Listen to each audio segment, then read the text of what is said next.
Hello, and welcome to my channel, Inviting Possibilities. My name is Rochelle, and I'm here to do a love reading for Aries during Venus retrograde. Venus will be in retrograde until the end of January. The end of January. I'm still stuck in December. Thank God that's over, right? Um, Aries, as always happens, you are my guinea pig. Um, I'm going to be picking cards from the Tarot of Mystical Moments. And I'm doing a specific love spread. That I found on Pinterest, and it looked interesting and seemed appropriate for this time. Venus in retrograde. It's all about like there's a lot of stuff going on around relationships right now. Um, People coming together, people breaking up, um, not always seeing things clearly when you have your sights set on someone. Um, it isn't necessarily a bad thing, but once Venus goes direct again, for some people, there's going to be a moment of reckoning where it's like, oh, wait, I was really attracted to that person. And now, now I feel like, what was I thinking? But that's not always true. In fact, my sister shared with me um, an astrologer who talks about how she met her husband during Venus retrograde, and now they're happily married and blah blah blah blah. So, just take what resonates, leave the rest. That whole deal. And I didn't say, but this is for anybody with Aries in their chart, and we all have it in our chart somewhere. So this there is possibly a message for you in this, um, even if you don't have any major placements in Aries. Okay, so let's find out what's going on. So the first two cards are your strengths in love and how you receive love. Strengths in love and how you receive love. Six of Swords. Oh. Six of Swords it's a card of moving away from the drama, moving away from those turbulent waters, turbulent times. You don't want drama. You don't want silly shenanigans happening to you in your love life. And you're very clear on this. Um, this is an interesting image. There's an anchor hanging from what looks like a star. And this woman, it's like she's part of the clouds. She's trying to grab on to that anchor. Not really sure what she's going to do with it, but hey, Jojo, welcome. Um,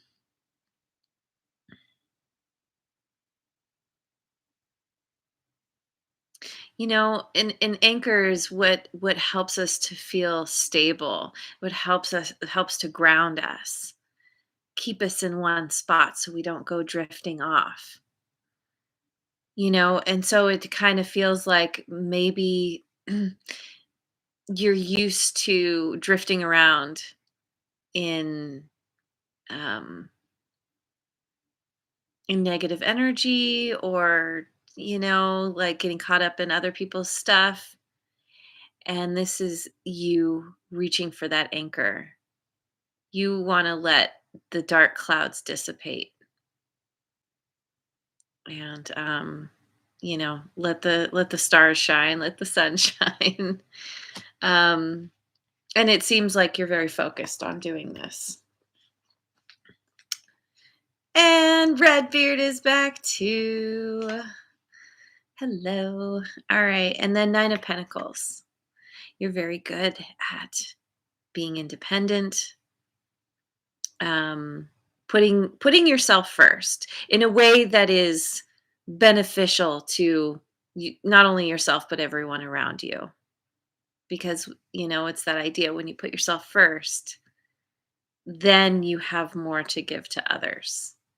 Um, if you're always putting others first, you get depleted and then you're no good for anyone, including yourself. So this is this is your strength and how you receive love. You're also how you receive love. You receive love from a place of self-reliance, meaning you you don't expect somebody to come and save you, or to come in and make you happy. Like you figured out how to make yourself happy, how to take care of your own needs. And so receiving love, it's like, it's nice, but you're not basing um your sense of self on that. If it works out, if it doesn't work out, kind of doesn't matter to you. I mean, sure, it'd be nice if it worked out, but you're not basing your sense of self-worth on whether someone is into you or not.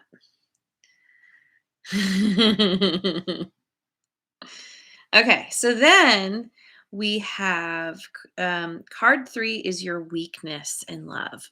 What is your weakness in love? 3 of Wands. You feel very optimistic about love. Like I feel like once it comes in, or maybe you idealize love to an extent.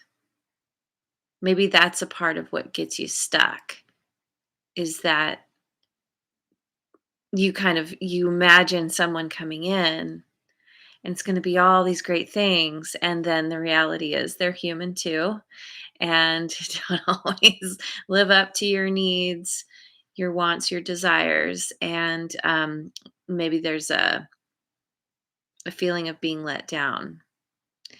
I mean, the thing about the 3 of Wands, this is waiting for your ships to come in, knowing they are coming in. This card in particular, she's she's at the top of everything, looking out over the horizon, looking out over the sea. She's made up of all these buildings. She's kind of a city girl, right? Um and looking out somewhere else from where she is. So maybe there's also something here about having a hard time just focusing on your environment, like where you are now. There's always this kind of looking out into the world, maybe thinking, well, maybe there's something better coming along, um, rather than being in the moment and appreciating what you have in front of you. Also, this could be about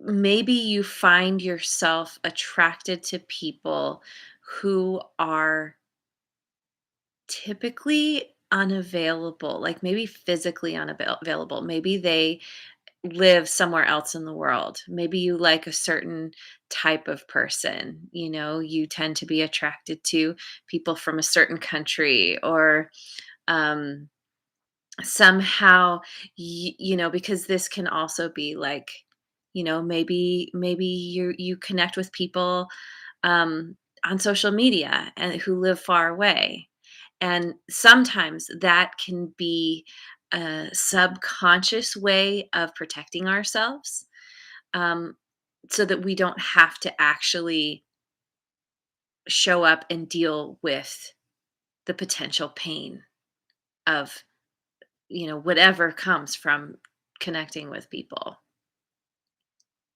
So there's a bunch of different ways that could go. Um, so cards 4 and 5. 4 and 5 is your future soulmate and a clue on who they are. Let me shuffle for this one. Your future soulmate, a clue of who they are.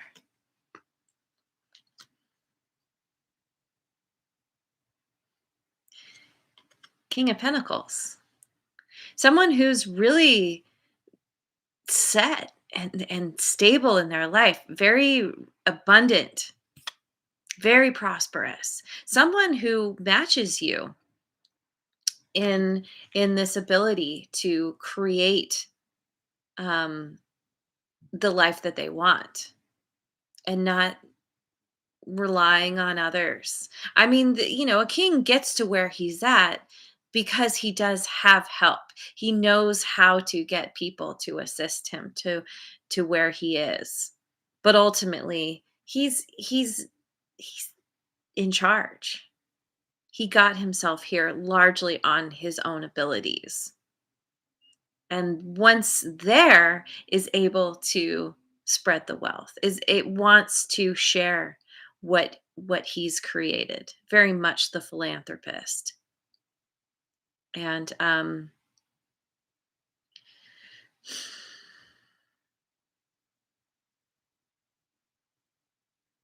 so yeah, it seems like there's somebody who has this is somebody who has a similar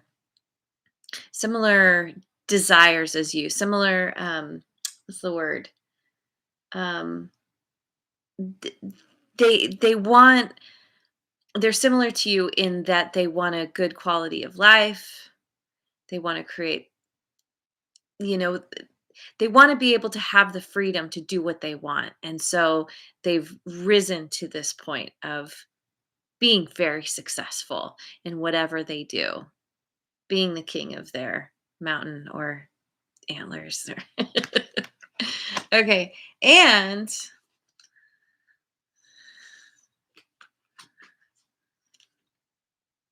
King of Cups.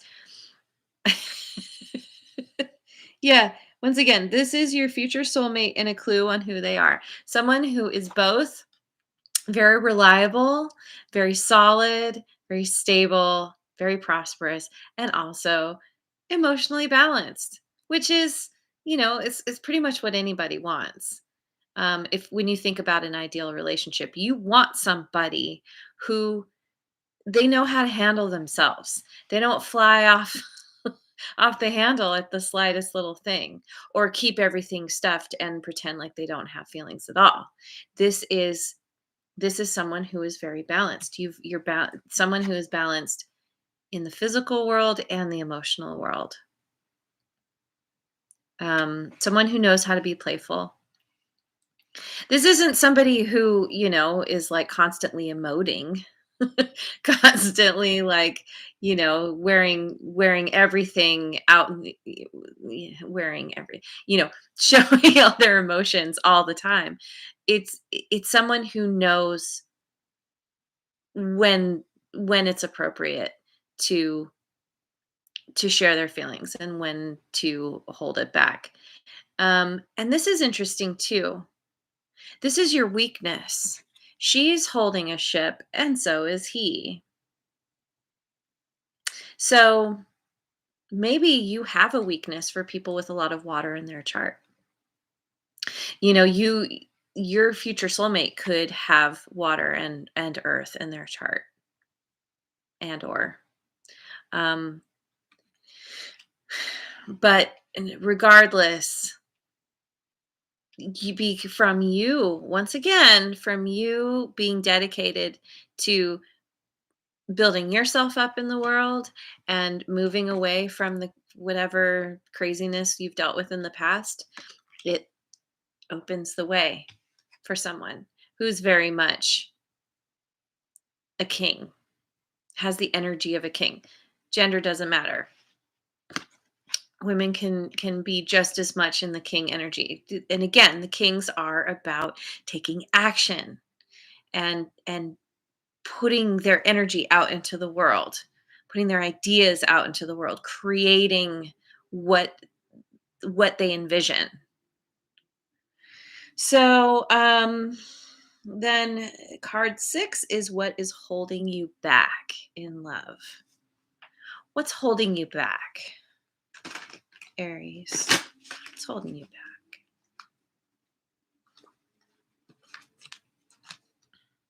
Ace of Pentacles. Ace of Pentacles. It's holding you back. Ace of Pentacles is holding you back. It's like, the Ace of Pentacles is a new solid beginning. It's very, very, yeah, very, again, very stable and solid. It's something rooted in the physical world. Um,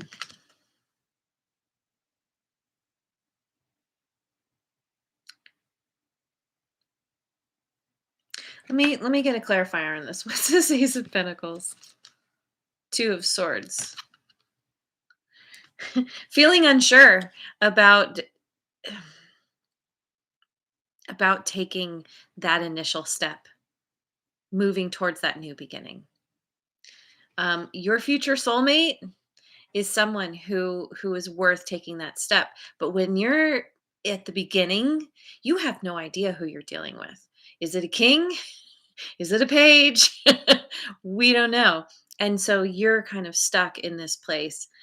This is what holds you back, is your fear, because you're so good at being on your own, doing your own thing.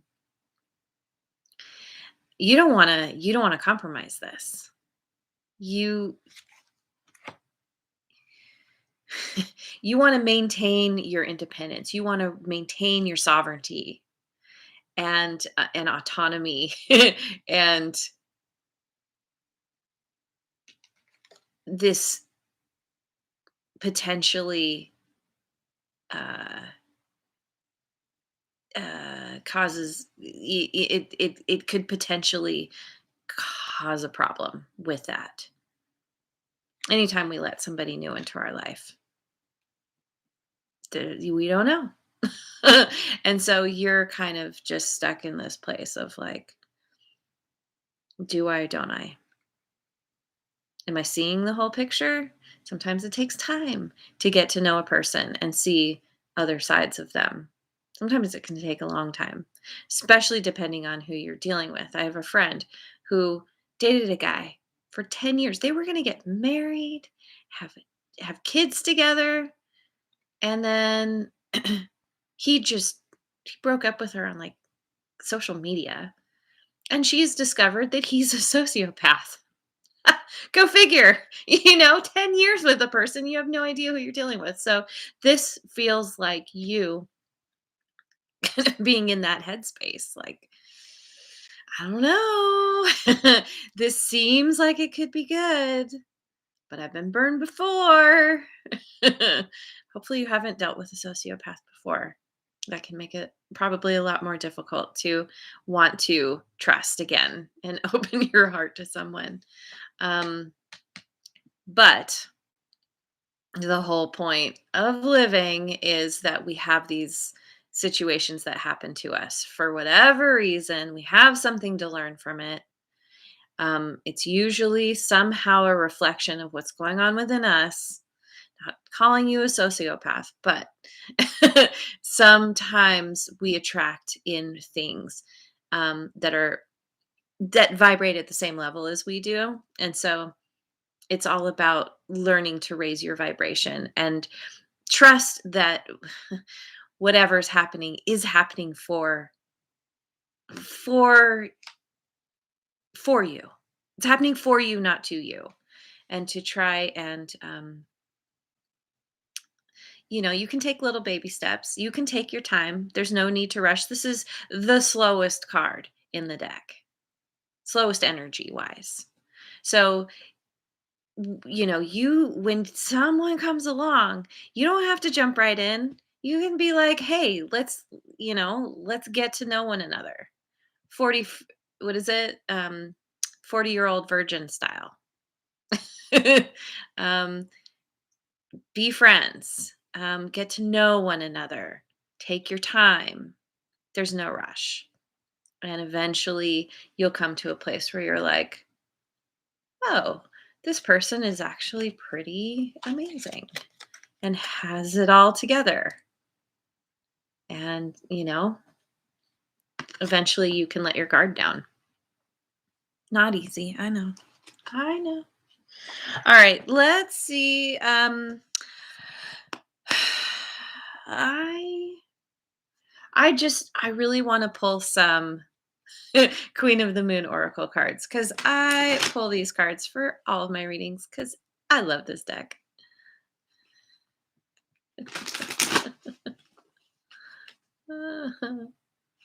Okay.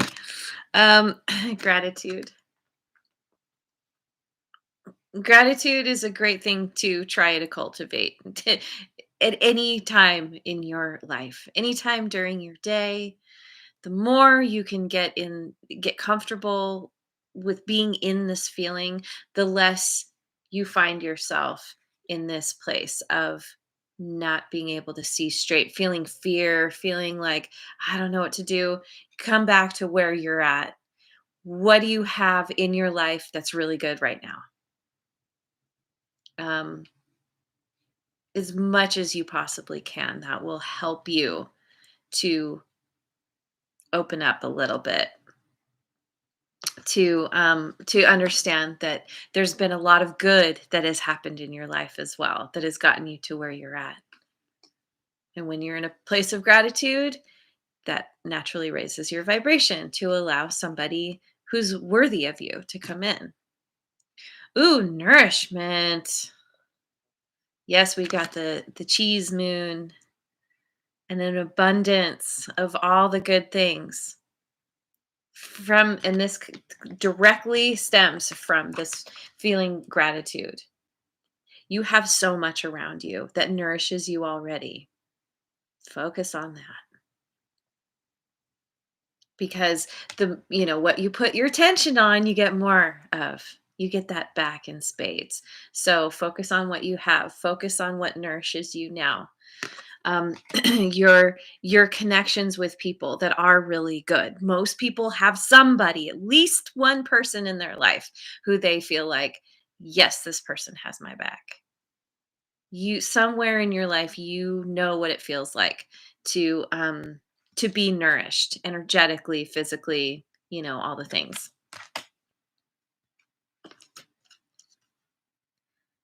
And growth. Oh, this is interesting. These two figures look kind of similar. Up on top, her braids kind of look like roots. It's going from, the local, because I was talking about, this was your weakness, right? Talking about, maybe your weakness is that you're stuck in your area and you need to expand. Maybe you need to actually move out of the area that you're in and consider somewhere else in the world. Excuse me.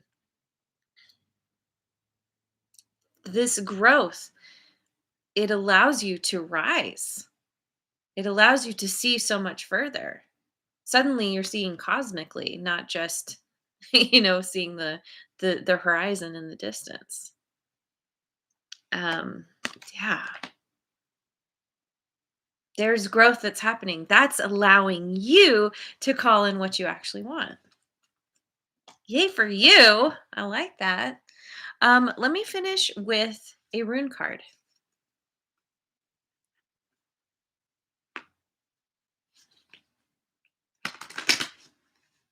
Okay.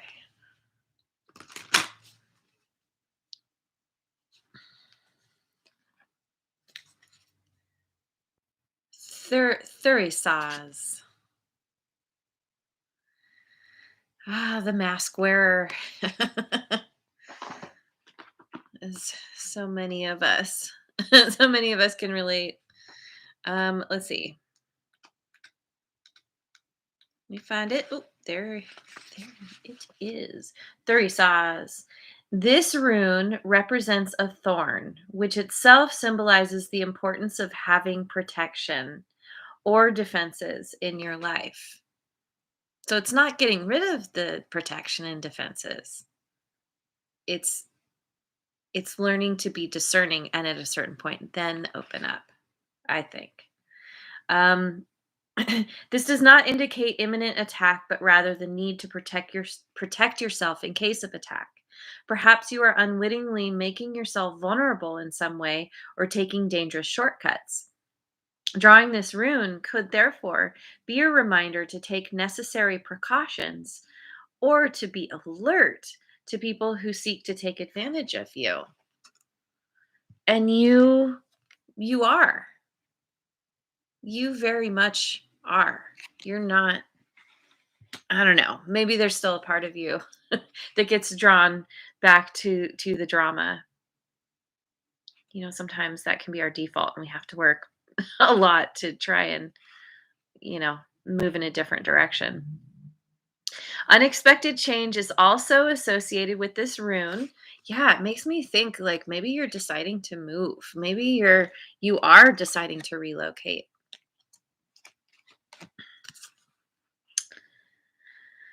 Um Change, and that change can be a stroke of good fortune. Maybe that's what's a part of what's happening here is you relocate and then you find that person who is your soulmate. That happens to people very often, actually. This rune is a warning to be alert to the possibility of something unexpected happening. Expect the unexpected. Be watchful and take your time to consider all possible options. That's right. Take your time. No need to hurry to jump into anything too soon. Another interpretation is that willpower is required.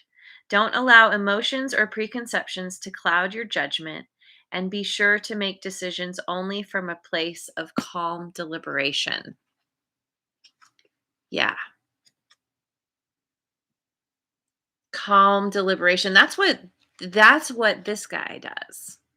He feels the feelings, but he doesn't fly off the handle because of them.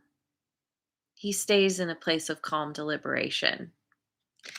And so and which makes me think that whoever your soulmate is who's coming in is going to mirror you because you're going to be in that same place. And this card to me speaks of moving away from, yeah, this is coming through so strong now. Moving away from this kind of could possibly be a toxic environment, to somewhere that is less toxic, somewhere else in the world that is much more um, comfortable, healing, where you can take your mask off. I mean, I don't know that any such place exists in the world unless you go to like those tribes in the Amazon. But you get what I mean. Like somehow wherever you're at, like you want to move towards your nourishment, your fulfillment. This is not a place where you get that. This is where the place where things die. Where all the what are they called in the Lorax? All those trees. I can't think of what the trees are called, but they all get cut down and turn paradise into a parking lot, basically, right? Anyway, I'm gonna call that good. I'm calling that good. This is a good reading. Um, I think that you are learning a lot through this Venus retrograde period, learning a lot about yourself and what you want to to attract in, to manifest in the future. who you want to, and it's going to work out. Definitely. So hang in there. All right. Thank you so much for joining me. Um, I hope you have a wonderful rest of your day wherever you are in the world, and I will see you on the next video. Mwah. And thank you so much for liking, subscribing, and sharing.